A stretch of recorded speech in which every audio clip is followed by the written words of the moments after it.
នៅក្រោមផ្ទៃសមុទ្រសែនជ្រៅខ្លាំងសូម្បីតែពលឺព្រះអាទិត្យមិនអាចចូលទៅដល់ពិតណាស់នៅទីកន្លែងនោះគឺជាជម្រកដែលគ្របដណ្ដប់ទៅដោយសត្វតូចធំនិងចម្លែកមួយចំនួនដែលមនុស្សរបស់យើងនឹកស្មានមិនដល់តែហាក់ប្លែកអ្វីនៅក្រោមមហាសាគរនៃតំបន់មួយចំនួនគឺបែរទៅជាគ្របដណ្ដប់ទៅដោយភាពស្ងៀមស្ងាត់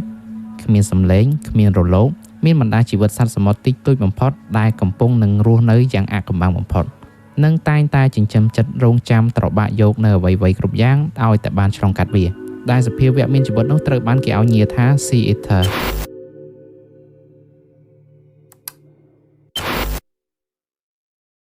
គ្មាននរណាម្នាក់បានដឹងច្បាស់ទេថាតើ Sea Eater នេះគឺវាមានរូបរាងយ៉ាងណាឲ្យពិតប្រាកដគាត់ថាអ្វីដែលយើងតែងតែឃើញជារូបភាពនៅលើអ៊ីនធឺណិតនេះវាគ្រាន់តែជារូបតំណាងតែប៉ុណ្ណោះនាពេលបច្ចុប្បន្ននេះមិនថាអ្នកវិទ្យាសាស្ត្រឬក៏យើងជាមនុស្សសាមញ្ញទេគឺតែងតែទទួលស្គាល់ហើយថាត្រីបាឡែនពណ៌ខៀវឬក៏ Blue Whale នេះគឺជាសត្វដែលមានទំហំធំជាងគេបំផុតនៅលើโลกបើធៀបទៅនឹងសត្វលើគោកនិងសត្វនៅក្នុងទឹកដែលវាមានប្រវែងចន្លោះពី24ទៅ30ម៉ែត្រនិងមានទម្ងន់ចន្លោះពី100ទៅ200តោនក៏ប៉ុន្តែរឿងមួយទៀតដែលយើងទទួលស្គាល់ដូចគ្នានោះគឺថាចន្លោះពី0ទៅ100%ហ្នឹងគឺយើងអាចយល់ដឹងនិងសិក្សាបានតែ 5% តែប៉ុណ្ណោះពីមហាសមុទ្រដ៏សែនធំធេងមួយនេះដូច្នេះហើយសល់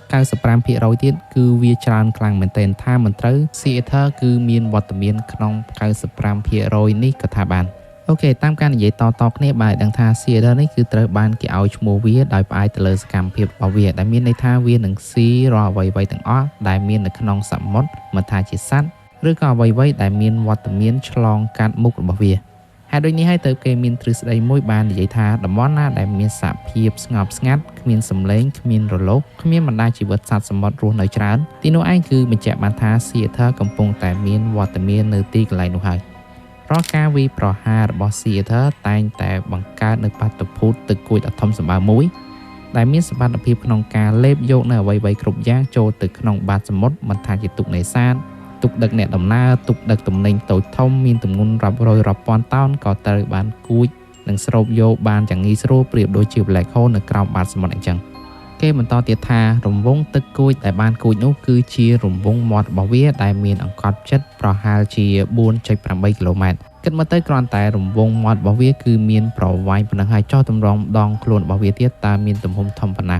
ប៉ុន្តែគេបន្តបរិយាយទៀតថារូបរាងកាយរបស់វាមានទំហំដងខ្លួនប្រវែង25គីឡូម៉ែត្របណ្ដោយដងខ្លួន 4.5 គីឡូម៉ែត្រនិងកម្ពស់ទៅលើហ្នឹងគឺមានប្រវែង5គីឡូម៉ែត្របើយើងគិតមើលទៅគឺធំខ្លាំងមែនទែនហើយកាន់តែមិនអាចសម័យទៀតទេបើសិនជាយើងនៅកណ្ដាលសមុទ្រតែម្នាក់ឯងហើយប្រឈមមុខនឹងសត្វដែលមានទំហំដល់ទៅរាប់គីឡូបែបនេះអូខេយ៉ាងណាមិញបើបកត្រឡប់មកវិញ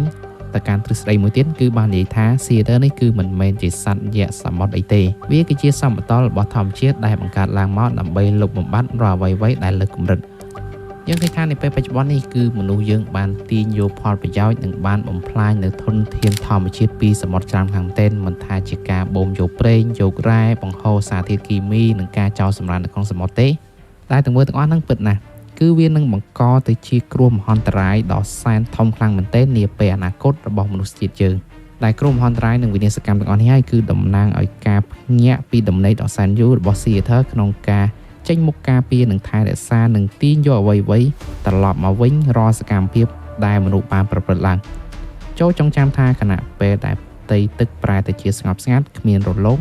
និងបាត់វត្តមានសត្វសមុទ្រពីផ្ទៃមហាសាគរនៃតំបន់ណាមួយដោយគ្មានមូលហេតុហើយនោះមានន័យថា Sea Eater បានមកដល់ហើយវាអាចនឹងមកដោយគ្មានរូបរាងមិនដូចជាអ្វីដែលយើងបានបរិយាយពីខាងលើក៏ប៉ុន្តែផ្ទុយទៅវិញគឺវានឹងមកជាទម្រង់ជារលកស៊ូណាមីគ្រោះទឹកជំនន់និងវិនាសកម្មផ្សេងៗទៀតដែលសមុទ្រនឹងបកគលជូនយើងវិញដូចអ្វីដែលយើងតែងតែឲ្យទៅកាន់សមុទ្រដូច្នោះដែរ